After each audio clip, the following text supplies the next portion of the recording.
Janata Dal you के साथियों ने अब तक 75 सीटों को चिन्हित किया है। अब राष्ट्रीय अध्यक्ष के पास वो सारे मामले लेकर हम लोग पहुंचेंगे और हम लोग चुनाव लड़ेंगे। राष्ट्रीय जनता दल भी प्रमुख भूमिका में है, तो हमारे पार्टी इस पर मंथन करने के बाद निर्णय लेगी। बहुत समय है, जल्दबाजी जिनको बहुत है उन्होंने अपनी प्रतिक्रियाएं दी है। नमस्कार, मैं हूं देवांशु। आप देख रहे हैं न्यूज फॉरेंसिक। बंगाल में चुनाव होने हैं और बिहार की राजनीतिक पार्टी जेडीयू जो है वो 75 सीटों पर चुनाव लड़ने जा रही है। यानी कि नीतीश कुमार जो है वो बंगाल में भी अपना दम दिखाने को तैयार है। हमारे साथ बात करने के लिए आरजेडी के प्रवक्ता शक्ति सिंह यादव जी हैं। क्या आरजेडी भी बंगाल में चुनाव लड़ने जा रही है? क्योंकि जेडीयू चुनाव लड़ने जा रही है तो लाजमी सी बात है कि आरजेडी भी चाहेगी कि अपना दमखम वो बंगाल में दिखाएं। क्या आप लोग भी लड़िएगा? क्योंकि नीतीश कुमार तो दिखाएंगे अपनी ताकत। देखिए, जनता दल यू बंगाल में जो चुनाव लड़ेगी, धर्मनिरपेक्ष मतदाताओं के बिखराव के लिए बीजेपी के एजेंट के रूप में वहाँ चुनाव लड़ेगी। राष्ट्रीय जनता दल पहले भी बंगाल में चुनाव लड़ती रही है, हमारे एमएलए भी रहे हैं बंगाल में। हम इन सभी चीज़ों का आकलन करेंगे। हमारे सामने देश में सबसे बड़ी चुनौती है लोकतंत्र को संरक्षित रखना, सांप्रदायिक सौहार्द बनाए रखना, और सांप्रदायिक सौहार्द बनाए रखने में जिन दलों की अहम भूमिका होनी चाहिए उसमें राष्ट्रीय जनता दल भी प्रमुख भूमिका में है। तो हमारे पार्टी इस पर मंथन करने के बाद निर्णय लेगी। बहुत समय है, जल्दबाजी जिनको बहुत है उन्होंने अपनी प्रतिक्रियाएं दी है। हम लोग स्पष्ट तौर पर पार्टी के अंदर इन बिंदुओं पर बात होगी, तदुपरांत हम फिर निर्णय लेंगे। लेकिन इतना सत्य है कि हम ऐसा कोई काम नहीं करेंगे जहां धर्मनिरपेक्षता कहीं ना कहीं खतरे में आए। कल ममता बनर्जी ने आरोप लगाया था असदुद्दीन ओवैसी को कि बीजेपी से पैसा लेते हैं और वोट काटते हैं अल्पसंख्यकों का। ममता बनर्जी जी ने जो अपना अवलोकन किया है उसके आलोक में उनकी प्रतिक्रियाएं हैं। हम इन बिंदुओं पर बहुत सारे चीज़ नहीं कहते हैं, लेकिन इतना ज़रूर कहते हैं कि पब्लिक है, सब जानती है, और जो आचरण जहाँ जहाँ जिस रूप में होता है उसका प्रकटीकरण चुनाव में होते रहता है। राष्ट्रीय जनता दल हर पॉलिटिकल पार्टियों का सम्मान करती है और जनता स्वयं निर्णय लेती है कि कौन पॉलिटिकल पार्टियां किस रूप में कहाँ किस तरह काम करती है।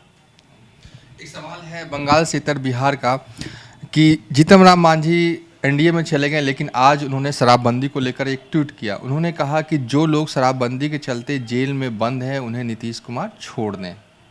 कैसे देख रहे हैं इस बयान को? क्योंकि लगातार जो है वो एनडीए में रहते हुए नीतीश कुमार के फैसलों की मुखालफत धीरे धीरे वो कर रहे हैं।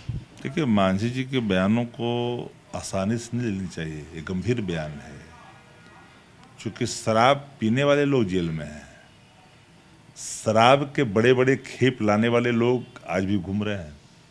एक भी अधिकारी पर कोई कार्रवाई नहीं हुआ, और एक ऐसे लोगों पर जो बड़े शराब के खेप के साथ पकड़े खड़े खड़े बेल हो गया है लोगों का।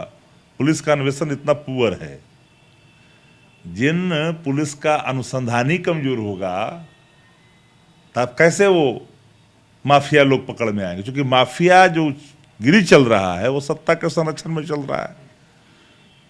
तो आदरणीय जीतन राम मांझी जी ने उन तबकों की बात की है जो आदतन शराब पीने के कारण जेल चले गए। तो क्या उनको मुक्ति नहीं मिलनी चाहिए क्या? माफिया घूमेगा रोड पर, अब पी लेने वाला व्यक्ति जेल में रहेगा? ये कौन सी कानून, शराबबंदी कानून है भाई? बिहार के अंदर में ड्राई स्टेट है, महाराष्ट्र से ज़्यादा शराब पी रहे हैं बिहार के अंदर में। कहाँ है शराबबंदी बिहार के अंदर, बताएं? शराबबंदी धकोसरा बनकर रह गए। पार्लर इकोनॉमी है, सत्ता संरक्षित लोगों का, तंत्रों का एक पार्लर इकोनॉमी है भाई। 10,000 15,000 करोड़ का पार्लर इकोनॉमी, पार्लर इकोनॉमी एक बिल्डअप हुआ है बिहार के अंदर में। उस पैसे से लोग चुनाव लड़े हैं। इसलिए हम और अवाम, जो गरीब गुरबा है, जो आदतन कहीं पी लिया है, वो जेल में गए, उनको तो निकलना ही चाहिए ना भाई। कब तक गरीब? हाँ, उसका बाल बच्चा कौन देखेगा भाई? जिसके कमाने खाने वाला एक ही को आदमी है, उसकी पत्नियां, उसके छोटे छोटे बाल बच्चे। अब उनको मौका दो सुधरने का, और उनको पकड़िए ना जो शराब के बड़े तस्कर हैं, वो तो पकड़ाते नहीं आपसे हैं।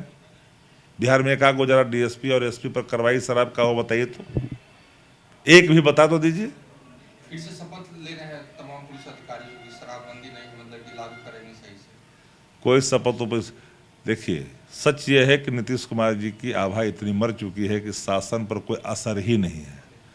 डूबती आभा से शासन पर कोई असर दिखाई नहीं पड़ता है। और आभा एक महत्वपूर्ण विषय है।